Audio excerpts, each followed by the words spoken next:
శ్రీకాకుళం జిల్లాలో యోగాంధ్ర కార్యక్రమం అంగరంగ వైభవంగా నిర్వహిస్తారు. కవిటి మండలం కొత్తపాలెం గ్రామం సముద్ర తీరంలో ఏర్పాటు చేసిన ఈ కార్యక్రమంలో శ్రీకాకుళం ఎమ్మెల్యే గొండు శంకర్తో పాటు జిల్లా కలెక్టర్ పాల్గొన్నారు. రాష్ట్ర ప్రభుత్వం ప్రతిష్టాత్మకంగా చేపట్టిన యోగాంధ్ర కార్యక్రమాన్ని విజయవంతం చేయాలని పిలుపునిచ్చారు ఎమ్మెల్యే. ప్రధాని నరేంద్ర మోడీ చేపట్టిన ఈ మహత్తర కార్యక్రమంతో యావత్తు ప్రపంచం ముందు భారత్ గౌరవం పెరుగుతుందన్నారు. క్రమం తప్పకుండా యోగా చేస్తూ రోగాల బారిన పడకుండా జాగ్రత్తలు తీసుకోవాలని కోరారు. ఒక దీర్ఘమైన శ్వాసని తీసుకోవాలి.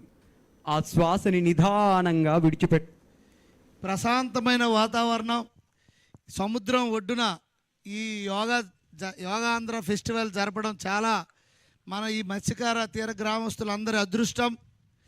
యోగా అంటే శరీరం, శ్వాస, మనసు ఈ మూడింటి కలయికే యోగా. ఇది చేసేటప్పుడు ఈ మూడు కలుస్తాయి కనుక మనకు మనసు ప్రశాంతతనిస్తుంది. దీన్ని కనుక మనం రోజు మన ఇంట్లో చేసుకోగలిగితే